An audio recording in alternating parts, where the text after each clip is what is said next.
Sir ಕೊಡಗಿನ ವಿರಾಜ್ಪೇಟೆಯಲ್ಲಿ ಕಾರ್ಯಾಚರಣೆ ಆಗುತ್ತೆ ಸರ್. ಏನ್ ಸರ್ ವಿಶೇಷ? ಏನು ಅಭಿಮನ್ಯು ಅಂದ್ರೆ ಸುಮಾರು ವರ್ಷಗಳ ನಂತರ ಕರಡಿ ಕಾರ್ಯಾಚರಣೆ ನಂತರ ಅಭಿಮನ್ಯು ಕಂಡಿರ್ಲಿಲ್ಲ, ಮತ್ತೆ ಅಭಿಮನ್ಯು ಕಂಡ, ಮತ್ತೆ ಮತದಲ್ಲಿ ಅಭಿಮನ್ಯು ಬಂದಿದ್ದಲ್ಲ ಸರ್, ಏನು ವಿಶೇಷ? ವಿರಾಜಪೇಟೆ ಹತ್ತಿರದ ಸುತ್ತಮುತ್ತ ಹಳ್ಳಿಗಳು ಅಂದ್ರೆ ವಿರಾಜಪೇಟೆ ಹತ್ತಿರದ ಹಳ್ಳಿಗಳಲ್ಲಿ ಒಂದು ಆನೆ ಬಂದು ಬೆಳೆನಾಶ ಆಹಾರ ಅಷ್ಟೇ. ಬೆಳೆನಾಶ ಅಂದ್ರೆ ಅದ್ರ ಹೊಟ್ಟೆಪಾಡು ಏನೋ ತಿನ್ಕೊಂಡು ತಿರ್ಗಾಡ್ಕೊಂಡಿತ್ತು. ಅದು ಯಾರನ್ನು ಸಾಯಿಸ್ಲಿಲ್ಲ, ಯಾರ ಮೇಲೆ ಅಟ್ಯಾಕು ಮಾಡ್ಲಿಲ್ಲ. ಅದನ್ನ ಹಿಡಿಯೋದು ಅಂತ ಆಯ್ತು. ಅಂದ್ರೆ ಒಂದು ವಿಶೇಷ ಅಂದ್ರೆ ಅದು ಹಿಡಿಯಕ್ ಬಂದಿದ್ದು ನಮ್ಮ ಅಭಿಮನ್ಯು ಒಳ್ಳೆ ಕ್ಯಾಂಪಿನ ಮಹೇಂದ್ರ, ಭೀಮ, ಲಕ್ಷ್ಮಣ, ಅಂಜನ್ ಈ ಆನೆಗಳು ಬಂದಿದ್ದು. ಘಟಾನ್ಘಟಿ ಲಕ್ಷ್ಮಣ ಅಂತೂ ಘಟಾನ್ಘಟಿ ಅಲ್ಲ ಸರ್? ಲಕ್ಷ್ಮಣ ಆನೆ ಅದು ಹೊರಗಿನ ವೀರ ರಂಜನ್ ಅದನ್ನ ಡಾಟ್ ಮಾಡಿ ಹಿಡಿದಿದ್ದು. ಆದ್ರೆ ಅದು ಲಕ್ಷ್ಮಣ ಆನೆ ಬೂದಿ ಮುಚ್ಚಿದ ಕೆಂಡ ಇದ್ದಂಗ, ಅದು ಇನ್ನೆಲ್ಲ ಸಾಹಸ ಮಾಡುತ್ತೆ ನಂಗೆ ಗೊತ್ತಿರ್ಲಿಲ್ಲ. ಅದಿರ್ಲಿ, ಇಷ್ಟ ಆನೆಗಳು ಬಂದಿದ್ದು. ಆಮೇಲೆ ಈ ಆನೆ ಇದೇನಿದೆ ಸುಮಾರು 18-20 ವರ್ಷದ ಆನೆ ಇದು. ಗುಂಪು ಬಿಟ್ಟು ಬರೋದು ಸಹಜ. ಆಮೇಲೆ ಇದು ವಿರಾಜಪೇಟೆ ಹೊರವಲಯದಲ್ಲಿ ಅಂದ್ರೆ ಬಳ್ಳಾರಿ ಮಾಡು, ಕುಕ್ಕೂರು, ಪುದುಕೋಟೆ, ಚಂಬೆಬೆಳ್ಳೂರು, ದೇವಣಗೆರೆ, ಬಿಳುಗುಂದ, ಅಮ್ಮತ್ತಿ ಸುತ್ತಮುತ್ತ ಗ್ರಾಮದಲ್ಲಿ ಈ ಆನೆ ಸುತ್ತಾಡ್ಕೊಂಡಿತ್ತು. ಆಕಸ್ಮಿಕವಾಗಿ ಪೈಪ್ಗಳನ್ನ ತುಣಿದಾಕ್ತಿತ್ತು. ಇನ್ನು ಅದರದ ಆಹಾರ ಬಾಳೆ ತಿಂತಿತ್ತು. ಆಮೇಲೆ ಮತ್ತೊಂದು ಅಂದ್ರೆ ಹಗ್ಲೇ ತಿರ್ಗಾಡ್ತಾ ಇತ್ತು. ಜನಗಳಿಗೆ ಅದನ್ನ ಸಹಿಸಕ್ಕಾಗ್ಲಿಲ್ಲ. ಹೇಗಾದ್ರೂ ನಮ್ಮ ಎಮ್ಮೆಲ್ಯೆ ಇದಾರಲ್ಲ ಅವ್ರಿಗೆ ದೂರು ಕೊಟ್ರು. ಆಮೇಲೆ ಮೊನ್ನೆ ಚಂಬೆ ಬೆಳ್ಳೂರು ಆ ಭಾಗದಲ್ಲಿ ಆನೆ ಇರ್ತದೆ, ಇವರೆಲ್ಲ ಹೋಗ್ತಾರೆ. ರಂಜನ್ ಆನೆ ಮೇಲೆ ಕೂತಿರ್ತಾರೆ. ನಮ್ಮ ರಮೇಶ್ ನಡ್ಕೊ ಹೋಗ್ಬೇಕಾರೆ ಅವ್ರ ಮೇಲೆ 2 ಸತಿ ಚಾರ್ಜ್ ಮಾಡಕ್ ಬರುತ್ತೆ, ತಪ್ಪಿಸ್ಕೊಂತಾರೆ. ಆಮೇಲೆ ಹೊಡೆದು ಅಂದ್ರೆ ಅವರು ಅಭಿಮನ್ಯನ ಅಲ್ಲಿಗೆ ಸ್ಪಾಟಿಗೆ ಕರ್ಕೊ ಹೋಗಿರಲ್ಲ. ಯಾಕೆಂದ್ರೆ ಅಭಿಮನ್ಯಿಗೆ ಮದ ಬಂದಿರೋದ್ರಿಂದ ಸಿದ್ದಾಪುರದ ಭಾಗದಲ್ಲಿ ಮದ ಬಂದ ನಮ್ಮ ಸುಗ್ರೀವನ ಸ್ಮೆಲ್ಲಿಗೆ ಆ ಆನೆ 14 ಕಿಲೋಮೀಟರ್ ಓಡೋಗಿ 14 ಕಿಲೋಮೀಟರ್ ಬೆನ್ನಟ್ಟಿ ಒಂದು ರಣರೋಚಕ ಒಂದು ಕಾರ್ಯಾಚರಣೆ ಮಾಡಿದ್ರು ಇವರೇ ಇಬ್ರು. ಅಭಿಮನ್ಯನ ಒಳಗ್ ಕರ್ಕೊ ಹೋಗೋದಿಲ್ಲ ಕಾರಣನೇ ಇದು. ಹಾಗಾಗಿ ಮಹೇಂದ್ರನ್ ಮೇಲೆ ಕುತ್ಕೊಂಡು ಹೋಗಿ ಹೊಡಿತಾರೆ. ಆಮೇಲೆ ಆ ಆನೆ ಹಿಡಿದು ಎಳ್ಕೊಂಡ್ ಬರ್ತಾರೆ. ಆ ಆನೆನ ಬಂಡೀಪುರಕ್ಕೆ ತಗೊಂಡೋಗಿ ಬಿಡ್ತಾರೆ, ಅಂದ್ರೆ ಗಡಿಪಾರ್ ಮಾಡ್ತಾರೆ. ಆದ್ರೆ ಈಗ ಇತ್ತೀಚೆಗೆ 3 ಜನ ಕಾಂಗ್ರೆಸ್ MLAಗಳ ಕ್ಷೇತ್ರದಲ್ಲೇ ಆನೆಗಳದ್ದು ಕಾರ್ಯಾಚರಣೆ ನಡೀತಿದೆ. ಒಂದು ನಮ್ಮ ರಾಜೇಗೌಡರು ಶೃಂಗೇರಿ ಆ ಭಾಗದಲ್ಲಿ ಈಗಾಗಲೇ ಅಲ್ಲೊಂದು 5-6 ಆನೆ ಹಿಡ್ದಾಯ್ತು ಈ 1 ವರ್ಷ 2 ವರ್ಷದಲ್ಲಿ. ಶ್ರೀಮಾನ್ ಪನ್ನಣ್ಣನವರ ಏರಿಯಾದಲ್ಲಿ ಈಗಾಗಲೇ ಸುಮಾರು ಆನೆ ಹಿಡ್ದಾಯ್ತು. ಇನ್ನೊಂದು ರಾಮನಗರ, ನಮ್ಮ ಯೋಗೀಶ್ವರ್ ಅವರ ರಾಮನಗರ ಚನ್ನಪಟ್ಟಣ 2 ಬಾರ್ಡರ್ ಇರೋ ಜಾಗ, ಅಲ್ಲಿ ಚನ್ನಪಟ್ಟಣದಲ್ಲೂ ಹಿಡಿದ್ರು. ಈಗ ಮತ್ತೆ ಹಿಡಿಯಕ್ ಹೋಗ್ತಾರಂತೆ. ಆದ್ರೆ ಅದೇನೋ ಕಾಕತಾಳಿ ಅನ್ನಂಗೆ ಈ 3 ಕ್ಷೇತ್ರದಲ್ಲೇ ಅಂದ್ರೆ ಈ ಭಾಗದಲ್ಲೇ ಆನೆಗಳದ್ದು ಒಂದು ಸ್ವಲ್ಪ ಚಲನವಲನ ಜಾಸ್ತಿ. ಹಾಗೆ ಹೇಳಕ್ ಹೋದ್ರೆ ನಮ್ಮ ಬೇಲೂರು, ಸಕಲೇಶ್ಪುರ, ಆಲೂರು ಭಾಗದಲ್ಲಿ 60ಕ್ಕೂ ಹೆಚ್ಚು ಆನೆ ಇದಾವೆ. ಆಮೇಲೆ ಈ ಆನೆನ ಭಾರಿ ಈಸಿ ಹಿಡಿದು ಬರ್ತಾರೆ. ಅದೊಂದು ಪಾಪದ ಆನೆ, ಮನುಷ್ಯರಂಗ್ ಒಂದಿದ್ದಾಗ್ಲಿ ಯಾರ ಮೇಲೆ ಅಟ್ಯಾಕ್ ಮಾಡಿರಲ್ಲ, ಅದನ್ನ ಗಡಿಪಾರ್ ಮಾಡ್ತಾರೆ. ಈ ಕ್ಯಾಂಪಿನ ಈ ಕಾರ್ಯಾಚರಣೆಯ ಒಂದು ವಿಶೇಷ ಅಂದ್ರೆ ನಮ್ಮ ಅಭಿಮನ್ಯು ಬಂದಿದ್ದು. ಅಭಿಮನ್ಯುನ ಅಂತ ಹೋದ್ರು ಒಳಗಡೆ, ಆದ್ರೆ ಪೂರ ಕಾರ್ಯಾಚರಣೆಗೆ ಬಳಸಲಿಲ್ಲ. ಆದ್ರೂ ಒತ್ತಾಯದ ಮೇರೆಗೆ ಇದನ್ನ ಅಭಿಮನ್ಯುನ ಕರ್ಕೋದ್ರು. ಅಭಿಮನ್ಯುಗೂ ಬೇಜಾರಾಗಿ ಹೋಗಿತ್ತು. ಅಲ್ಲೇ ನಿಂತು ಅದು ಯೋಚನೆ ಮಾಡ್ತಿದ್ದೆ, ಯಾವತ್ ನಾನು ಹೋಗಿ ಯಾವ ಆನೆಗೆ ಗುದ್ದೋದು ಅಂತ. ಯಾಕಂದ್ರೆ ಕರಡಿ ಹತ್ರ ಒಂದು ರಣರೋಚಕ ಫೈಟಿಂಗ್ ಮಾಡಿತ್ತು. ಕರಡಿ ಮೇಲೆ ಅದು ಸಕಲೇಶ್ಪುರ ತಾಲೂಕು ವಾಟಳ್ಳಿ ಎಸ್ಟೇಟ್ ಅಲ್ಲಿ ಅವತ್ತು ಅದರಲ್ಲಿ 50-50 ಇತ್ತು. ಯಾರ್ ಬೇಕಾದ್ರೂ ಹೋಗ್ಬೋದಿತ್ತು, ಯಾರ್ ಬೇಕಾದ್ರೂ ಅಲ್ಲೊಂದು ಆ ಕಡೆ ಒಂದು ಸರಿಯಾದ ಒಂದು ಇಳಿಜಾರು, ಮತ್ತೆ ಅದಕ್ಕೆ ನಮ್ಮಲ್ಲಿ ಹೊಂಡ ಅಂತೀವಿ, ಇಲ್ಲ ಕಣಿವೆ ಅಂತ ಹೇಳ್ಬೋದು. ಅಲ್ಲಿ ಯಾವ ಆನೆ ಬೇಕಾದ್ರೂ ಬಿದೋಗ್ಬೋದಿತ್ತು. ಇಲ್ಲ ಅಭಿಮನ್ಯುನು ಬಿದೋಗ್ಬೋದಿತ್ತು, ಇಲ್ಲ ಅಂದ್ರೆ ಕರಡಿನೂ ಬೀಳ್ಬೋದಿತ್ತು. ಅದೇ ಕರಡಿ ವಯಸ್ಸಲ್ಲಿ ಚಿಕ್ಕನು, ಜೊತೆಗೆ ಆ ಕರಡಿನೂ ಒಂದು 5-6 ಸಾವಿರ kg ಇದ್ದ. ಕರಡಿಗೆ ಮದ ಬಂದಿತ್ತು, ಅತಿ ಶಕ್ತಿನೂ ಇತ್ತು. ಆದ್ರೆ ನಮ್ಮ ವಸಂತನ ಚಾಕಚಕ್ಯತೆ, ಚಾಣಾಕ್ಷತನ, ಆಮೇಲೆ ನಮ್ಮ ಬುದ್ಧಿವಂತ ಅಭಿಮನ್ಯು ಇದರಲ್ಲಿ ಇವರ ಈ ಬುದ್ಧಿವಂತಿಕೆ ಅಂತ ಅವತ್ತು ಅಭಿಮನ್ಯು ಗೆದ್ದು ಬಂದ. ಅದಾದ ಆ ಭಾಗದಲ್ಲಿ ಕರಡಿ ಹಿಡಿದಿದ್ದು. ಕರಡಿ ಹವ ಯಾರು ಸೃಷ್ಟಿ ಮಾಡಿಲ್ಲಲ್ಲ ಸಾರಿ, ಸರ್? ಇದು ಸೀಗೆಗುಡ್ಡ ಅಂತ. ಸೀಗೆಗುಡ್ಡ ಅನ್ನಕ್ಕೆ ಕಾರಣ ಬೇಲೂರು ಭಾಗದ ಸೀಗೆಗುಡ್ಡದಿಂದ ಈ ಆನೆ ಬಂದು ನಮ್ಮ ಸಕಲೇಶ್ಪುರ ಭಾಗಕ್ಕೆ ಬಂದು ಸೇರ್ಕೊಂತು. ಈ ಆನೆ ನಮ್ಮ ಭೀಮನ ಸಹಚರ, ಭೀಮನ್ ಜೊತೆನೇ ಇದ್ದ. ಅದ ಬಂದ ಕೂಡಲೇ ಭೀಮಗೆ ಹಿಂಭಾಗಕ್ಕೆ ಗುದ್ದಿ ಗಾಯ ಆಗಿ ಅದನ್ನಕ್ಕೆ ಲಾಸ್ಟಿಗೆ ಭೀಮನ ಹತ್ರ ಭೀಮ ಹೋದಲ್ಲೆಲ್ಲ ಹಿಂಬಾಲಿಸಿ ಹೊಡಿತಾ ಇದ್ದ. ಅಲ್ಲಿ ಒಂದು ಹುಡುಗರು ಟೀಮ್ ಅಲ್ಲಿ ಒಂದು ಕ್ರಿಕೆಟ್ ಟೂರ್ನಮೆಂಟ್ ಮಾಡ್ಬೇಕಾದ್ರೆ 2 ಆನೆಗಳು ಬಂದು ಭೀಮನ ಹಿಂಭಾಗದಲ್ಲಿ ರಕ್ತ ಸುರಿಯೋದು ನೋಡಿ ಆ ಹುಡುಗರುಗಳು ಸುಮಾರು ಒಂದು 15, 20, 30 ಜನ ಹುಡುಗರು ಸೇರಿ ಅವನ್ನ ಬೇರೆ ಮಾಡ್ತಾರೆ. ಅದು ಅಲ್ಲಿಂದ ಇವನು ಸೀಗೆ ಅಲ್ಲಿಂದ ಭೀಮನ್ ಬಿಟ್ಟು ಬೇರೆ ಕಡೆ ಹೋಗ್ಬಿಡ್ತಾನೆ. ಇಲ್ಲ ಅಂದ್ರೆ ಭೀಮನ್ ಇನ್ನೂ ತುಂಬಾ ಫಿಟ್ ಆಗ್ತಿತ್ತು. ಅವಾಗ ಹೆಚ್ಚಿನ ಚಿಕಿತ್ಸೆ ಕೊಡಕ್ ಹೋಗಿ ಭಾರಿ ಒಂದು ದುರಂತ ನಡೆದೋಯ್ತು. ಆದ್ರೆ ಆನೆಗಳು ಅವು ಹಿಂಭಾಗನ ಗುರಾಣಿ ತರ ಅವು ಉಪಯೋಗಿಸ್ಕೊಂತವೆ. ಅದಕ್ಕೆ ಅವತ್ತು ಭೀಮಿಗೆ ಆಗಿದ್ದ ಗಾಯ ಏನು ಭಯಂಕರ ಗಾಯ ಏನಲ್ಲ. ಸೇರ್ಕೊಂಡು ಅವತ್ತು ಅದು ಏನೋ ಮಾಡಕ್ ಹೋಗಿ ಹೋಗಿ ನಮ್ಮ ಒಬ್ಬ ವೀರ ಕಳ್ಕೊಂಡು ಇದೆ. ಇದಕ್ಕೆ ಕಾರಣ ಈ ಆನೆನೆ. ನಾನು ಏನ್ ಹೇಳ್ದೆ, ಸೀಗೆ ಆನೆ ರಾಜನ್. ಆ ಸೀಗೆ ಆನೆನೆ ಲಾಸ್ಟ್ ಹಿಡಿದಿದ್ದು. ಆಮೇಲೆ ಯಾವ ಕಾರ್ಯಾಚರಣೆಗೆ ಅಭಿಮನ್ಯು ಬಂದಿರ್ಲಿಲ್ಲ. ಈಗ ಮೊನ್ನೆ ಅಭಿಮನ್ಯು ಬಾರಿ ಸ್ಟೈಲ್ ಆಗಿ ನಡ್ಕೊಂಡ್ ಹೋಗ್ತಾ ಇತ್ತಪ್ಪ. ನಾನು ನೋಡಿದೆ ಇಲ್ಲಿ ಎಲ್ಲ ವಿಡಿಯೋಗಳನ್ನೆಲ್ಲ. ಅದಕ್ಕೆಲ್ಲ ಹಳೇದೆಲ್ಲ ನೆನಪಾಗಿರ್ತದೆ. ಆದ್ರೆ ಅಭಿಮನ್ಯುಗೆ ಮದ ಬಂದಿರೋದ್ರಿಂದ ಏನಾರ ಒಳಗಡೆ ಕರ್ಕ ಹೋಗಿದ್ರೆ ಹಾಕ್ಬಿಡ್ತಿತ್ತು. ಕರ್ಕೊಂಡು ಹೋಗ್ದಿದ್ದೆ ಒಳ್ಳೇದಾಯ್ತು. ಇಷ್ಟೆಲ್ಲ ಆಯ್ತು. ಈಗ ಆನೆ ತಗೊಂಡೋಗಿ ಸುಮಾರು ಒಂದು 18-20 ವರ್ಷದ ಆನೆ ಬಂಡೀಪುರಕ್ಕೆ ಬಿಟ್ರು.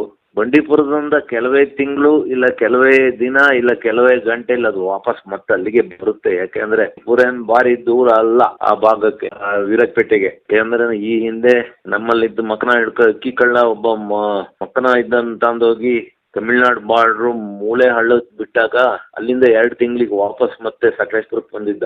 ಇದಕ್ ಬರುತ್ತೆ ವಾಪಸ್ಸು. ಆದ್ರೆ ಏನೇ ಆಗ್ಲಿ ಹಿಡಿದ್ರು. ಇನ್ನೇನು ಸದ್ಯದಲ್ಲಿ ರಾಮನಗರದಲ್ಲಿ ಹೋಗ್ಬೋದು, ಅಲ್ಲಿಗೆ ಎಲ್ಲರೂ ಕರ್ಕೊ ಹೋಗ್ಬೋದೇನೋ. ನಮ್ಮ ರಾಜ್ಯದಲ್ಲಿ ಇಷ್ಟು ಕಾರ್ಯಾಚರಣೆ ನಡೆಯುತ್ತೆ ಸರ್. ಇಲ್ಲಿ ಆನೇಕಲ್ ಪಕ್ಕ ಗುಮ್ಲಾಪುರ ಅಂತಿದೆ, ಅಲ್ಲಿ ಒಂದು ಕಾರ್ಯಾಚರಣೆ ಇಲ್ಲಂತೆ ಸರ್ 50 ವರ್ಷದಿಂದ. ತಮಿಳ್ನಾಡು ರಾಜ್ಯಕ್ಕೆ ಬರುತ್ತಂತೆ. ತಮಿಳ್ನಾಡು ಅಷ್ಟು ಸಾವು ನೋವಾಗಿದ್ರು ಅದು ತಮಿಳ್ನಾಡರ ಅಸಹಾಯಕತೆ ಇಲ್ಲ. ತಮಿಳ್ನಾಡರಿಗೆ ಅಲ್ಲಿಯ ಲೋಕಲ್ ಜನಗಳಿಗೆ ರೈತರಿಗೆ ಸ್ಪಂದಿಸ್ತಿಲ್ಲ ಅಂತ ಹೇಳ್ಬೋದು. ಯಾಕೆಂದ್ರೆ ಅಲ್ಲಿ ಮತ್ತೆ ರಿಸರ್ವ್ ಫಾರೆಸ್ಟ್ ಇರೋದ್ರಿಂದ ರಿಸರ್ವ್ ಫಾರೆಸ್ಟ್ ಇಂದ ಈಗ ಹೇಗೆ ಅಂದ್ರೆ, ನಾನು ಒಂದ್ 2 ಉದಾಹರಣೆ ಕೊಡ್ತೀನಿ ಅಷ್ಟೇ. 2 ತಾಲೂಕು, ನಮ್ಮ ಮೂಡಿಗೆರೆ ಮತ್ತೆ ಸಕಲೇಶ್ಪುರ ಪಶ್ಚಿಮ ಘಟ್ಟದಿಂದ ಎಷ್ಟು ಆನೆಗಳು ಬರ್ತವೆ, ಮತ್ತೆ ಹೋಗಿ ಪಶ್ಚಿಮ ಘಟ್ಟಕ್ಕೆ ಹೋಗಿ ಮಲಗ್ತವೆ. ಪಶ್ಚಿಮ ಘಟ್ಟದಲ್ಲಿ ಆನೆ ಹಿಡಿಯಕ್ಕೆ ಸಾಧ್ಯನೇ ಇಲ್ಲ. ಹಾಗೆ ಆಗಿರ್ಬೋದೇನಾ, ಅದ್ ನಂಗೆ ಅಷ್ಟು ಗೊತ್ತಿಲ್ಲ. ಆದ್ರೂ ಅಲ್ಲಿ ಸಾವು ನೋವು ನಡೀತಲೇ ಇದೆ. ಅಲ್ಲಿ ಆನೆಗಳು ಬಹುಶಃ ಒಂದು 25-30 ಆನೆಗಳು ಬಂದು ದಾಳಿ ಮಾಡ್ತವೆ ಅಂತ ಕಾಣ್ತದೆ. ಅಲ್ಲೂ ಬೆಳೆ ನಾಶ ಆಗ್ತಾ ಇದೆ. ಅಲ್ಲಿ ಏನೋ ಪರಿಹಾರನ 10 ಲಕ್ಷ ಅಂತಲ್ಲ ಪರಿಹಾರ ತಮಿಳ್ನಾಡು ಸರ್ಕಾರ ಕೊಡೋದು, 10 ಲಕ್ಷ ಸುಮಾರು 20 ಲಕ್ಷ ಕೊಡ್ತಾ ಇದಾರೆ. ಹೀಗಾಯ್ತು. ಅಲ್ಲಿ ಕುಮ್ಕಿ ಆನೆ ಅಂದ್ರು ಮಕ್ಕನ ಅಂದ್ರು ಮದದಲ್ಲಿರುವ ಆನೆ ಗೊತ್ತಿಲ್ಲ ಅವ್ರಿಗೆ, ಸಾಮಾನ್ಯ ಜನರಿಗೆ. ನಾವೆಲ್ಲ ಹೋಗಿ ಹಳ್ಳಿಯರ್ನೆಲ್ಲ ಕೂರ್ಸಿ ಪಾಠ ಮಾಡಿ ಆನೆ ತಪ್ಪಿಸ್ಕೊಳ್ಳೋದು, ಆನೆಗಳು ಹೇಗೆ ಮದ ಬಂದ ಆನೆ ಹೇಗೆ ಅದ್ರ ಲಕ್ಷಣ ಹೇಗೆ ಮದ ಇಳಿತದೆ, ಆಮೇಲೆ ಮಕ್ಕನ ಆನೆ ಹೇಗಿರ್ತದೆ, ಈ ಮಕ್ಕನ ಆನೆಗೆ ಕೋರೆ ಇಲ್ಲದ ಗಂಡ ಆನೆ. ಆದ್ರೂ ಕೋರೆ ಇಲ್ಲ ಅಂದ್ರೂ ಒಂದು ಇಂಚಷ್ಟು ಹೊರಗಡೆ ಸ್ವಲ್ಪ ಕಾಣಂಗೆ 1 ಇಂಚಷ್ಟು ಕೋರೆ ಮಕ್ಕನ ಆನೆಗಳಿಗೆ ಕೋರೆ ಇರುತ್ತೆ. ಹೊರಗಡೆಗೆ ಕಾಣಲ್ಲ, ಚಿಕ್ಕದಾಗಿರ್ತದೆ. ಅದು ಹೆಣ್ಣಾನೆಗಳಿಗೂ ಇರುತ್ತೆ ಅಷ್ಟು ದೊಡ್ಡದು ಕೋರೆ. ಅದೇನಾದ್ರು ಇಲ್ಲಿಂದ ಹೋಗಿ ಅವ್ರಿಗೆ ಹೇಳಿ, ಯಾಕೆಂದ್ರೆ ಅಲ್ಲೊಂದ್ ಸ್ವಲ್ಪ ಸಾವು ನೋವುಗಳನ್ನ ತಪ್ಪಿಸ್ಬೋದು ಹೋದ್ರೆ. ಇಷ್ಟ ಆಯ್ತು ಸರ್. 100 ಆನೆಗಳಿದಾವಂತೆ ಸರ್, ಒಂದಲ್ಲ ಎರಡಲ್ಲ.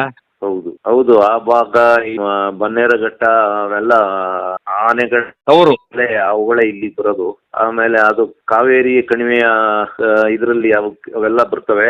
ಹಾಗಾಗಿ ಅದು ಆನೆಗಳದ್ದೇ ತವರು ಮನೆ. ಅದು ಆ ಭೂಮಿನೂ ಆ ವೆದರು ಆನೆಗಳಿಗೆ ಎಷ್ಟು ಆಗಂತದೆ. ಆನೆಗಳಿಗೆ ಪಶ್ಚಿಮ ಘಟ್ಟಗಳ ಆಗಲ್ಲ. ಪಶ್ಚಿಮ ಘಟ್ಟದ 500-600 ಇಂಚು ಮಳೆ. ಅಲ್ಲಿ ಆದ್ರೆ ಒಂದ್ ಸ್ವಲ್ಪ ಬುಷ್ ಕಾಡು. ಯಾಕೆಂದ್ರೆ ಆಫ್ರಿಕಾದ ಸವನ್ನ ಹುಲ್ಲುಗಾವಲು ಇರೋದು ಬುಷ್ ಕಾಡು, ಅದು ಅದೇ ಕಾಡುಗಳು. ಅಲ್ಲಿ ಹೈಯೆಸ್ಟ್ ಆನೆಗಳಿದಾವೆ. ಆ ವೆದರ್ ಇಲ್ಲಿ ವೆದರಿಗೂ ಈ ತಮಿಳ್ನಾಡು ವೆದರಿಗೂ ಒಂದ್ ಸ್ವಲ್ಪ ಹೋಗ್ತದೆ. ಆ ಹೀಟು ಇಲ್ಲಿ ಹೀಟು. ಹಾಗಾಗಿ ಅವು ಆನೆಗಳು ಅಂತ ವಾತಾವರಣನೇ ಭಾರಿ ಇಷ್ಟಪಡ್ತವೆ. ಹೌದು. ಬಿದಿರು ಕಾಡು, ಬಿದಿರು ಪ್ರಭೇದಗಳಿದಾವೆ. ಬಿದಿರುಗಳಲ್ಲಿ ಸುಮಾರು ಪ್ರಭೇದಗಳಿವೆ. ಅದರಲ್ಲಿ ಬಹುಶಃ ತಮಿಳುನಾಡು ಭಾಗದಲ್ಲಿ ಆ ಭಾಗದಲ್ಲಿ ಬಾರ್ಡರ್ ಅಲ್ಲಿ ನಮ್ಮಲ್ಲಿ ಇರೋ ಕಿರಿಬಿದಿರು ಅಂತ ನಾವು ಹೇಳ್ತೀವಿ, ಆ ಒಂದು ಚಿಕ್ಕ ಸೈಜಿನ ಬಿದಿರು, ಆ ಬಿದಿರು ಇರೋದಿರ್ಬೋದು. ಆದ್ರೆ ಯಾವ್ದೇ ಬಿದಿರಾದ್ರೂ ಈ ಸಮಯದಲ್ಲಿ ಎಲೆ ಉದುರಿ ಹೋಗ್ತದೆ. ಈ ಟೈಮಲ್ಲಿ ಅವಕ್ಕೆ ಆಹಾರಕ್ಕೆ ಕಷ್ಟ ಆಗ್ಬೋದು. ಆನೆಗಳು ಬಿದಿರನ್ನೇ ನಂಬ್ಕೊಂಡಿರಲ್ಲ. ಆದ್ರೆ ಆನೆಗಳು, ಕಾಡಾನೆಗಳು ಬಿದಿರು ತಿನ್ನೋದ್ ಬಿಟ್ಟು ಯಾವ್ದೋ ಕಾಲ ಆಗಿದೆ. ಅದ್ ನಮ್ಮ ಸಾಕಿದ ಆನೆಗಳು ಮಾತ್ರ ತಿನ್ನೋದು. ಅವು ಏನಿದ್ರು ಮನುಷ್ಯರ ಆಹಾರನ್ನೇ ಹುಡ್ಕೊಂಡು ಹೋಗ್ತವೆ. ಈಗ ಆನೆಗಳು ಸದ್ಯಕ್ಕೆ ಭಾಗದಲ್ಲಿರೋ ಕಾಡಾನೆಗಳು ದಯವಿಟ್ಟು ಬೇರೆ ಕಡೆಗೆ ಓಡೋಗಿ, ಯಾಕೆಂದ್ರೆ ನಿಮ್ಮನ್ನ ಹಿಡಿದು ಜೀವಾದಿ ಶಿಕ್ಷೆ ಇಲ್ಲ ಅಂದ್ರೆ ನಿಮ್ಮ ಗಡಿಪಾರು ಮಾಡ್ತಾರೆ. ಹಾಗಾಗಿ ಆನೆಗಳು ಬೇರೆ ಕಡೆಗೆ ಹೋಗೋದು ಒಳ್ಳೇದು. ಅಂದ್ರೆ ಯಾವ್ದು ಆಡಳಿತದಲ್ಲಿ ಸರ್ಕಾರ ಇರುತ್ತೆ ಆವಾಗ ಆನೆಗಳು ಬೇರೆ ಇದಕ್ಕೆ ಹೋಗ್ಬೇಕಂತೀರಾ ನೀವು? ಅದೇ ನಾನು ಆನೆಗಳಿಗೆಲ್ಲ ಮೆಸೇಜ್ ಕೊಡ್ತಾ ಇದ್ದೀನಿ. ಇದಾದ್ಮೇಲೆ ನಿಮಗೆ ಒಂದು ಖುಷಿ ಅನಿಸ್ತು ಅಭಿಮನ್ಯು ನೋಡಿ? ಎಲೆಮರೆ ಕಾಯಿ ತರ ನಮ್ಮ ಆನೆಗಳು ಇದ್ದು ಅವುಗಳನ್ನ ಸರಿಯಾಗಿ ಉಪಯೋಗಿಸಿ ಅಂತಿರ್ಲಿಲ್ಲ. ಜೊತೆಗೆ ಅದರಲ್ಲಿ ನಮ್ಮ ಹಾಗೆ ಹೇಳೋದಾದ್ರೆ ನಾನು ಈಗ 3 ಆನೆಗಳ ಬಗ್ಗೆ ಹೇಳ್ಬೇಕಾಗ್ತದೆ. ಒಂದು 2014ರಲ್ಲಿ ಹಿಡಿದ ಶ್ರೀಕಂಠದತ್ತ ಒಡೆಯರ್ ಆನೆ. ಅದು ಬೇರೆ ಆನೆ ತರ ಅಲ್ಲ.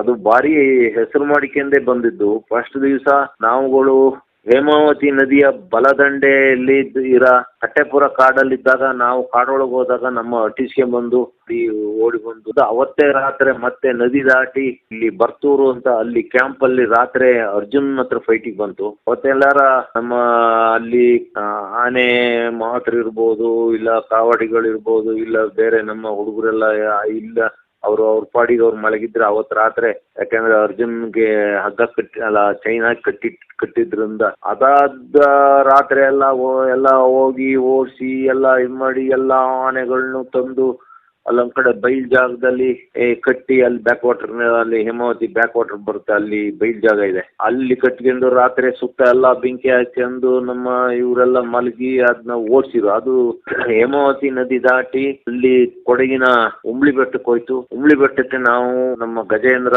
ಎಲ್ಲ ಘಟಾನುಘಟಿ ಆನೆಗಳಿದ್ದು, ಎಲ್ಲ ದಿಗ್ಗಜ ಆನೆಗಳು, ಅಭಿಮನ್ಯು, ಅರ್ಜುನ, ವಿಕ್ರಮ ಆನೆ, ಗಜೇಂದ್ರ, ಹರ್ಷ ಎಲ್ಲ ಆನೆಗಳಿದ್ದು. ಆ 6 ಆನೆಗಳನ್ನು ಕೇರ್ ಮಾಡ್ದಲೇ ಫೈಟಿಗೆ ಬಂತು. ಸುಮಾರು 11:30 ಸಮಯದಲ್ಲಿ ಆ ಕಾಡೊಳಗೆ, ಅಂದ್ರೆ ಅಲ್ಲೊಂದ್ ಸ್ವಲ್ಪ ವಿಸ್ತಾರವಾದ ಕಾಡಲ್ಲಿ ಒಂಥರ ಕುರ್ಚಿಲು ಕಾಡಿತ್ತು, ಬುಷ್ ಕಾಡಿತ್ತು. ಅವಾಗ ಎಲ್ಲ ಆನೆಗಳನ್ನು ನದಿ ಓಡಿ ಬಂದು ನಾವೆಲ್ಲ ಈ ಕಡೆ ಎಲ್ಲ ಮಾತೃ ಎಲ್ಲ ಒಟ್ಟಿಗೆ ನಿಲ್ಸಿದ್ರು ಅದು ಕೇರ್ ಮಾಡಿರ್ಲಿಲ್ಲ. ಆಮೇಲೆ ಅದ್ ಮಾರನೇ ದಿವಸ ಪಾಪ ಅಲ್ಲೆಲ್ಲ ನಿದ್ದೆ ಮಾಡತ್ತಿಗೆ ಅದನ್ನ ಮೋಸದಲ್ಲಿ ಹೊಡೆದು ತಂದಿದ್ದು ಅಂತ ಆ ಆನೆ.